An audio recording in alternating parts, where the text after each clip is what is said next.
निरसा अनुमंडल के गल्फरबाड़ी ओपी अंतर्गत दूधिया पानी में सरकारी जमीन पर अवैध कोयला उत्खनन को लेकर महिलाओं का सब्र टूट गया। लाठी डंडे और पत्थर लेकर उतरी महिलाओं ने कोयला निकाल रहे माफियाओं को दौड़ा दौड़ा कर खदेड़ दिया। सभी कोयला चोर जैसे तैसे भाग निकले। स्थानीय लोगों के मुताबिक दूधिया पानी में सरकारी जमीन पर 20 से 25 कुआनुमा अवैध खदानें बना दी गई हैं। यहां से हर दिन 500 से ज्यादा ट्रैक्टर अवैध कोयला निकालकर सीधे आसपास के भट्ठों में पहुंचाया जा रहा है। दिन रात चल रहे उत्खनन और तेज ब्लास्टिंग से घरों की दीवारों में दरारें आ गई हैं। ग्रामीणों का कहना है, अब घर में रहना मौत को गले लगाने जैसा है। महिलाओं का आरोप है कि पास के तालाब में नहाने जाने वाली लड़कियों से कोयला माफिया के लोग छेड़खानी करते हैं। सबसे खतरनाक बात यह है कि अवैध खनन स्थल से चंद कदमों की दूरी पर Howrah Delhi main railway line गुजरती है। ब्लास्टिंग से कभी भी ट्रैक धंस सकता है और बड़ी रेल दुर्घटना हो सकती है। ग्रामीणों का आरोप है कि स्थानीय पुलिस, जिला पदाधिकारी और निरसा विधायक को कई बार पत्र लिखकर जानकारी दी गई, लेकिन अवैध खनन रुकने का नाम नहीं ले रहा। दिन रात कोयला निकल रहा है, पुलिस मुखदर्शक बनी है। स्थानीय बीरेंद्र सिंह ने कहा कि यहाँ रोज मौत का खेल चल रहा है। ब्लास्टिंग से पूरा घर हिल जाता है। बच्चे डर के मारे सो नहीं पाते। शिकायत कर कर के थक गए, लेकिन कोई सुनवाई नहीं। पुलिस आती है और चली जाती है। खनन जस का तस चल रहा है। स्थानीय मिंटू कुमार ने बताया कि यह सरकारी जमीन पर कोयले का अवैध खनन हो रहा है। रेलवे लाइन के बगल में 50 फीट गहरे गड्ढे कर दिए हैं। कभी भी ट्रेन पलट सकती है। अगर अब भी प्रशासन नहीं जागा तो हम यहाँ के सभी महिलाएं और ग्रामीण खुद सड़क पर उतरेंगे। आक्रोशित महिलाओं ने दो टूक कहा कि अगर अवैध उत्खनन तुरंत बंद नहीं हुआ तो आने वाले दिनों में पूरा गांव सड़क पर उतरेगा और महिलाएं खुद मोर्चा संभालेंगी। ग्रामीणों ने बड़े आंदोलन की चेतावनी दी है।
काम होता है इधर?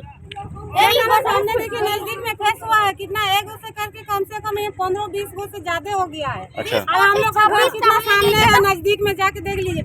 सामने बगल में कुआं है, वहाँ भी पानी पहले पीते थे, वहाँ भी पानी सूख गया है। यहाँ हम लोग नहाने आते हैं, यहाँ भी नहाते हैं।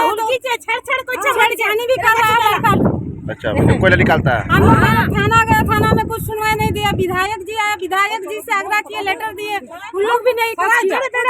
जहाँ तक जा रहे कहीं मतलब हम लोग कुछ कर भी नहीं करा था। हम लोग जाए तो जाएंगे। क्या काम होता है यहाँ पे? क्या काम होता है? कोयला निकाला गया है, देखिए उसमें कोयला है कि नहीं।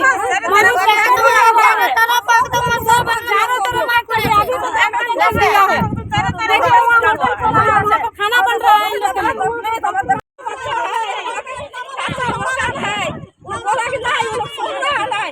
एकदम सुन रहा है, पूरा फेसफुल है, पूरा एकदम जमीन है।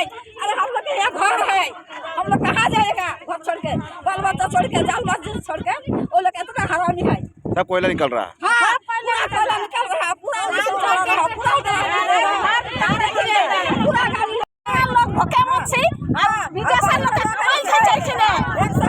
बाहर से काम करने, बाहर से लोग काज करे।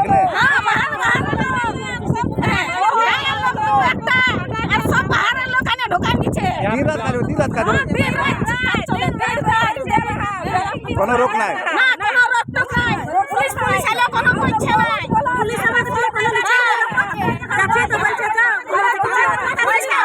यहाँ से 100-200 गज के दूरी पर है। क्या चीज़ फैक्ट्री है? फलाई ईटा सादा ईटा बनाते हैं। प्रधानमंत्री रोजगार योजना के तहत जिसमें 25-30 वो लेबर काम करता है। और ये रास्ता देख रहे हैं, सार्वजनिक शमशान घाट जाने का रास्ता है।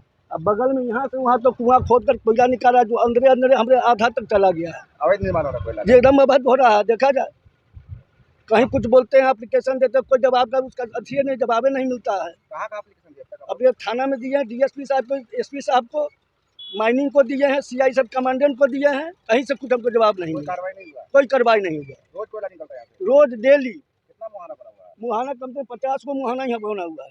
कैसे कोयला जाता है? ट्रैक्टर से कोयला जा रहा है। कहाँ जाता है कोयला? यही भट्ठा लोकल 2 भट्ठा उसमें जा रहा है। बस्ती के ग्रामीण वाले लोगों की 2 गाय गिर के मर गई। वो लोग बोलने आया तो औरत लोग, ये लोग गाड़ी गुप्ता करके भगा दिया। वो लोग भी एप्लीकेशन लेकर थाना में जाती है, थाना में घुसने नहीं देता हूँ। क्या आप लोगों का मांग क्या है? मांग है कि इसको बंद करवाया जाए, हमारे फैक्ट्री को बचाया जाए। इसमें 25-30 को आदमी बेकारे ना होगा। कोयला तो कभी कभी चलता है, मेरा फैक्ट्री तो डेली का चीज़ है। जमीन के अंदर तो खोखला हो गया। जी, अंदर से खोखला हो गया, आधा घुस गया, 100 मीटर तक अंदर घुस गया है। अरे ये जमीन से किसका है? अवैध खनन हो रहा है? अब गैराबाद है कुछ इन लोगों का। हाँ, सरकारी। अब बगल में मिंटू प्रसाद है, लालटू प्रसाद का ज़मीन है। ये बांध से 50 मीटर के अंदर में उन लोगों का जमीन पड़ता है। सरकारी जमीन है, प्रशासन कोई नहीं है? कोई नहीं रोक। तरह जोरों शोर से कोयला का उत्खनन जो है कि हो रहा है, और इससे पहले भी भविष्य में हम लोग इसका विरोध किए हैं और अभी भी विरोध कर रहे हैं। जब कभी विरोध करते हैं तो हमारे ऊपर ही FIR करके हम ही को ही जेल में भेज दिया जाता है। इससे पहले भी एक बार ये कांड हो चुका है, और इसके बारे में हम लिखित जो है कि थाना में भी दिए हुए हैं, ऊपर में भी DC को भी दिए हैं, माइनिंग में भी हर जगह दिए हैं। ये जो यहाँ पर अभी खनन जो हो रहा है, ठीक यहाँ से 15 से 20 मीटर के बाद हमारा रैयती ज़मीन है, जो कि ऑनलाइन है, रसीद है, सब कुछ है, और फिर भी कोई कार्रवाई नहीं। क्या जगह क्या नाम है? दुधिया पानी नाम है इसका। ये दुधिया पानी जो है गल्फवाड़ी शमशान घाट जाने का ये रास्ता है। तो क्या अभी जो थाना में दिए या SP साहब को दिए हैं जो आवेदन, हाँ। कोई कार्रवाई का हुआ है बात? नहीं, अभी कोई कार्रवाई का कोई बात नहीं, खाली आवेदन देते हैं, बस आवेदन वहाँ पर रहता है, रिसीविंग भी हमको नहीं दिया जाता है, और कोई कार्रवाई नहीं। क्या कहते हैं? बोलते हैं कि ठीक है, हम लोग जाके देख लेंगे, मगर कोई आता नहीं है, ना कोई दिखता। आवेदन देने के बाद उत्खनन हो रहा है? हाँ, पहले आवेदन अभी कितना दिन हुआ? लगभग 10-15 दिन पहले दिए हैं। 1 नवंबर में भी दिए हुआ है। क्या आप लोग मांग क्या है? मांग यही चाहते हैं कि यहाँ पर जो है कि अवैध उत्खनन जितना जल्द से जल्द हो जाए, बंद हो जाए। हमारी जो ज़मीन के आसपास में जो अवैध उत्खनन हो रहा है वो कम से कम बंद हो जाए, हम यही चाहते हैं। कभी यहाँ कोई घटना घटी है कि नहीं अवैध खनन में? हाँ, अक्सर यहाँ पर कोई गाय, कोई बकरी, कोई जानवर इसमें गिर के प्रायः कोई ना कोई एक्सीडेंट होते रहता है यहाँ पर प्रायः, मगर मजदूर भी मरते हैं, मगर घटना को इसको जो है कि दबा दिया जाता है। काम बंद नहीं। हाँ, काम बंद।